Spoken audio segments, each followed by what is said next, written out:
Whole generations marked by severe deformities, lives of isolation, and limited minds. The most degenerate families plagued by incest, with cruel diseases transmitted through generations of closed blood. A dark reality that, for decades, stayed hidden in the rural American deep. A community lived practically forgotten by the rest of the world in the remote Appalachian Mountains, specifically in far western Virginia. It is 1937, and the Great Depression still punished the country, and mountainous regions like this one remained isolated not only geographically but also socially and culturally. The Callaway family settled in this region around 1850 when Jeremiah Callaway, a Pennsylvania farmer, acquired cheap, unexplored lands. Over the decades, the family grew, but dramatically decreased was their contact with the outside world. The lack of suitable roads, combined with a natural distrust of outsiders, turned the Callaways into a community that was virtually self-sufficient. The first significant contact this family had with the outside world occurred in 1937, when a rural doctor named Dr. Elliot Montgomery, who ran isolated communities offering basic care, came across a disturbing reality. "I will never forget what I saw that day," Dr. Montgomery reported in his medical diary, later donated to the University of Richmond.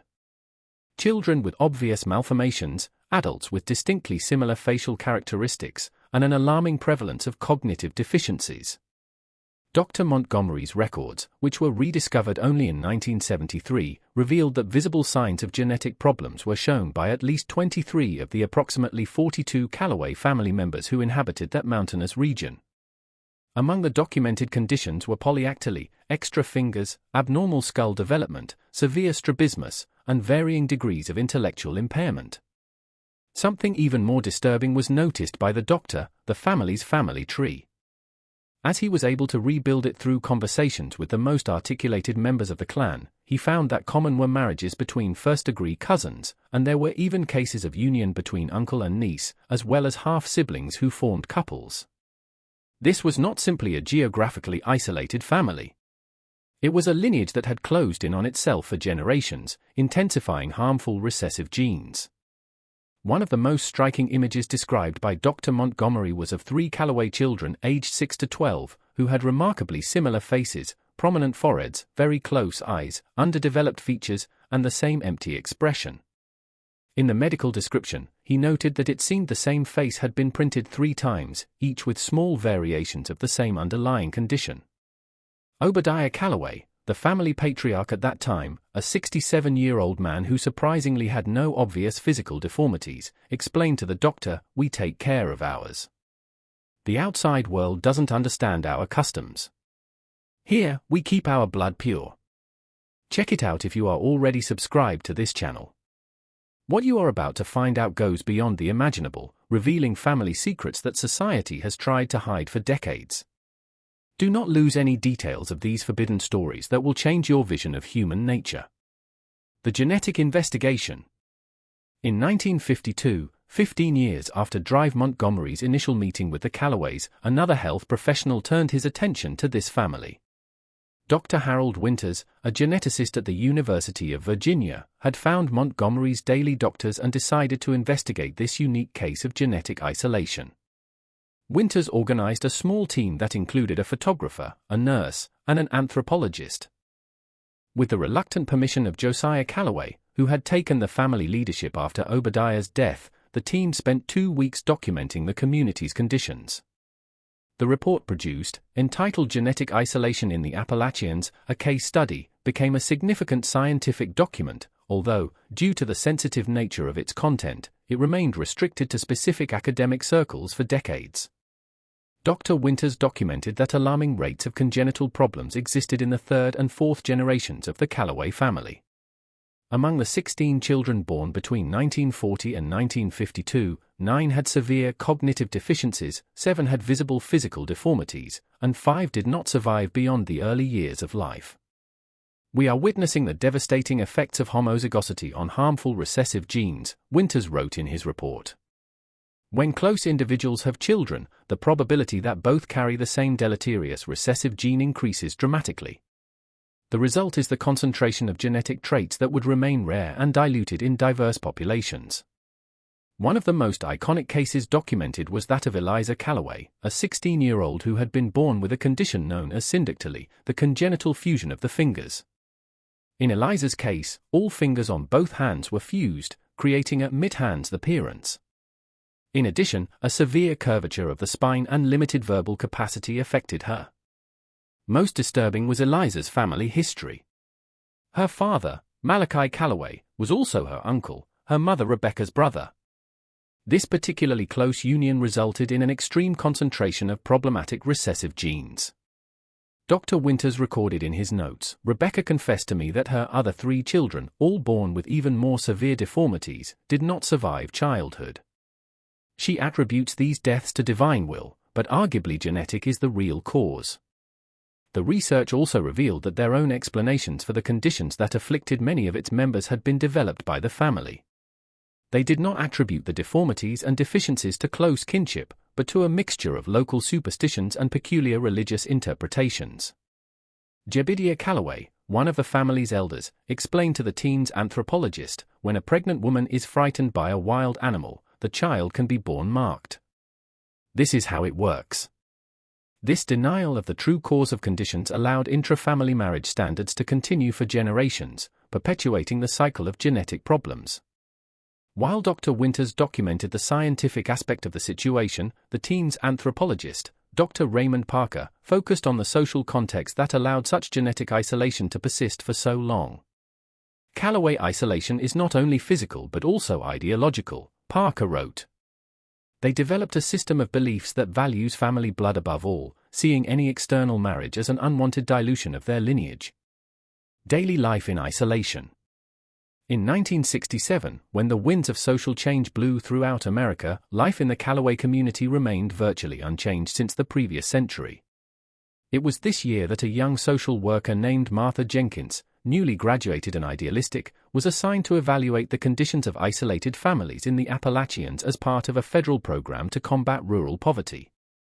Jenkins meticulously documented his observations in official reports and in her personal diary, providing a rare glimpse of the daily life of this family marked by consanguinity. "The first thing that impressed me was silence," wrote Jenkins. For a community with so many children, a remarkable absence of laughs and games was present. Many of the children I call simply sitting, staring at nothing, or repeating monotonous movements with their hands.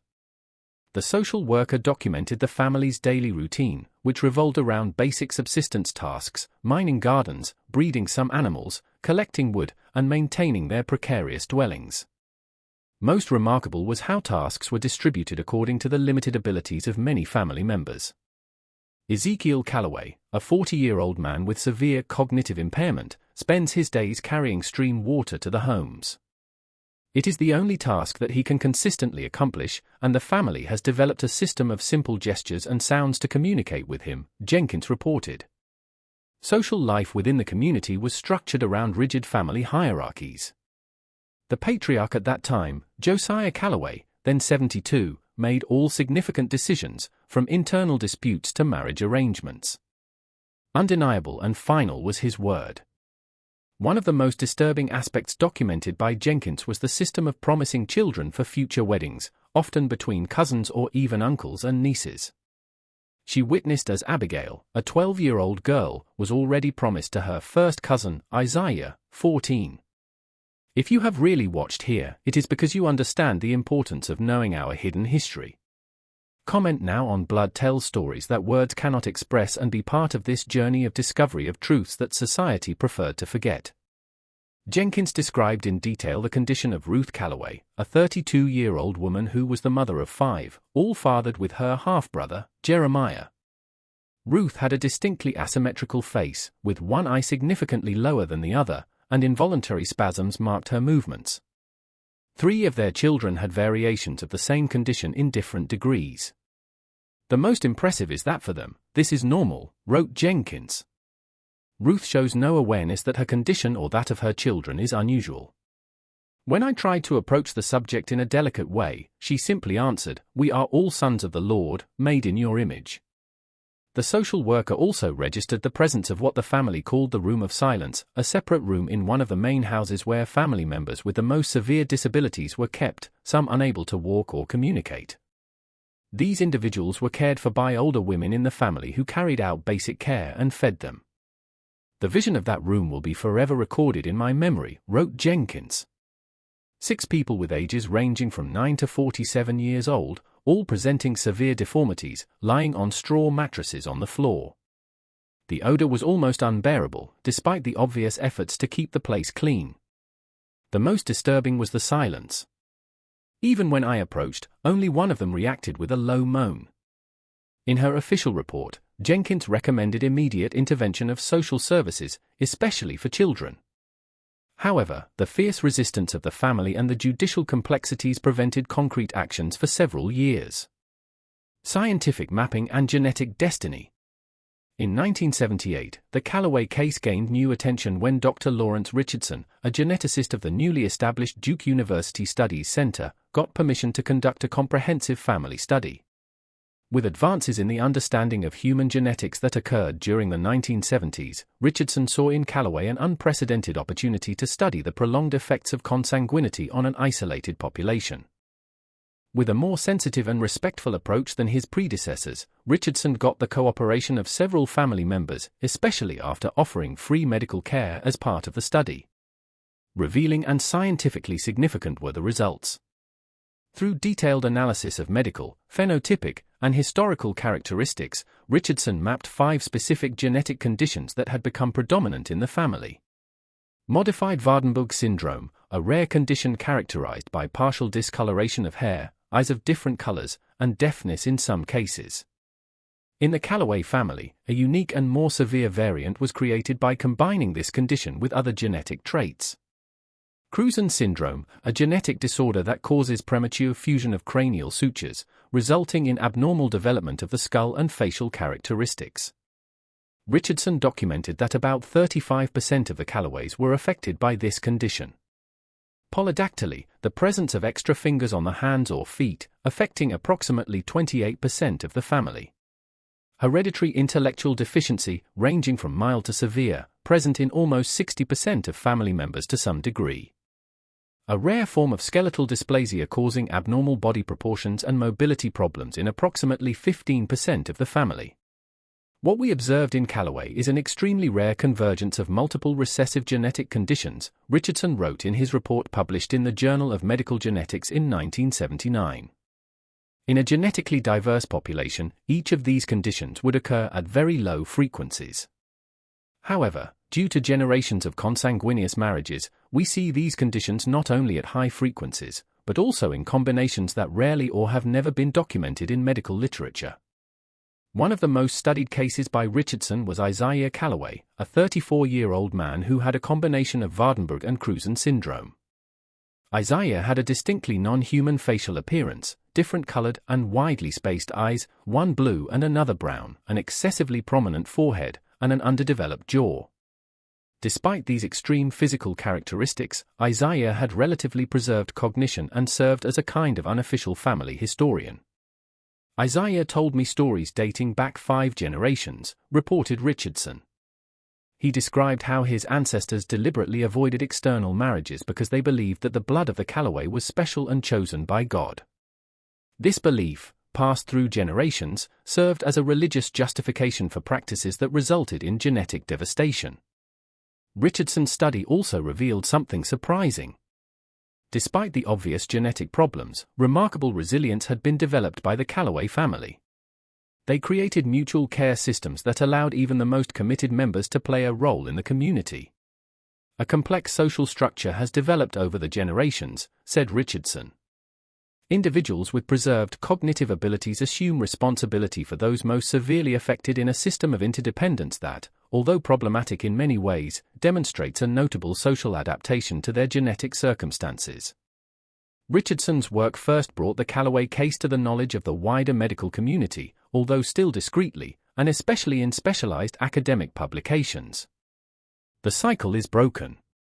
The year 1983 marked the beginning of the end for the isolation of the Callaway. A combination of factors, including the construction of new roads in the region, the growing presence of rural social services, and an investigative report published in the Charleston Gazette, finally brought public attention to the family's situation. The Forgotten of the Mountains, the report entitled included photographs with blurred faces of some family members and detailed the conditions in which they lived. Immediate and forceful was the public response, with appeals for state intervention. In March 1983, a multidisciplinary team composed of social workers, health professionals, and representatives of Virginia's Department of Human Services came to the Callaway property. What they found was a declining community. The number of members had decreased to approximately 30 people, with a drastically reduced birth rate in the latest generation. Jebediah Callaway, who had taken the family leadership after Josiah's death in 1979, initially resisted the external intervention, but eventually gave in when the officers explained that they had no intention of separating the family, only providing educational and medical assistance. It was as if one door to another world had been opened, reported Catherine Williams, the social worker who led the team. Many of the younger Callaways, especially those with less cognitive commitment, have shown a huge curiosity about the world beyond their mountains. In the following months, several initiatives were implemented. Comprehensive medical examinations were performed on all family members. School children were gradually introduced to the educational system with specialized support. Adults with treatable conditions received medical attention, in many cases for the first time in their lives. One of the most striking stories of this period was Mary Callaway, a 17-year-old who, despite presenting the typical facial characteristics of the family, had above-average intelligence. After receiving glasses to correct his severe myopia and being introduced to educational materials, Mary demonstrated an extraordinary capacity for mathematics and an insatiable thirst for knowledge. In September 1984, the first Callaway to leave the mountains to study was Mary, enrolling in a special program at Rowan Oaks Community College. Her adaptation to the outside world was documented in a short article in the local newspaper where she stated, "I feel like I was born again. There is so much to learn, so much to see." For the older and more severely affected Callaways, the transition was more difficult. Many resisted changes, and some never completely adapted to increased contact with the outside world. One of the most significant aspects of the intervention was the genetic counseling offered to the family. For the first time, clear explanations of how consanguineous marriages had contributed to the health problems they faced were received. For many, this revelation was deeply disturbing and challenged fundamental beliefs transmitted for generations. Hannah Callaway, a 42-year-old woman who had given birth to 5 children with her first cousin, only 2 survived beyond her childhood, expressed her anguish in an interview recorded for the project archives. "If we knew, if anyone had told us. We thought we were doing God's will by keeping our blood pure." In 1989, 6 years after the initial intervention, a follow-up assessment revealed profound changes in the Callaway community. The original property now housed only 18 family members, especially the elders and those with conditions that made integration into wider society difficult. Younger members of the family had dispersed, some working in nearby cities, others studying. Most significant, there was no new case of consanguineous marriage, and the few children born during this period were the result of unions with people from outside the family. Dr. Richardson, who continued to accompany his family over these years, published a final article on the Callaways in 1991 entitled Interruption of a Consanguineous Cycle, Social Interventions and Genetic Results. In it, he noted, the case of the Callaway represents a human tragedy as much as an opportunity for learning. Generations of isolation and intrafamily marriages created a microcosm of genetic pathologies that we will probably not see again on this scale. More important, however, is the fact that this cycle was finally interrupted, offering future generations a chance to escape the genetic destiny that imprisoned their ancestors. Medical records, genetic studies, and social documentation related to the Callaways have been preserved with protected identities in academic archives, serving as an important case study for public health professionals, anthropologists, and geneticists. They remain a dark testimony of the consequences of extreme isolation and prolonged consanguinity. If you watched so far, it is because you like this story. Leave a comment saying, "I watched here so I can meet you and know who really likes the stories here on the channel." And don't forget to subscribe right now to receive more impactful stories like this. Real stories that reveal the darkest secrets and the most tragic destinations of families marked by consanguinity through generations. Leave your like and share this video with someone you know would be fascinated by these disturbing revelations about the human condition. Did I manage to capture the style and subtle shifts you were looking for, or would you like to focus on a particular section for further tweaking? Tools.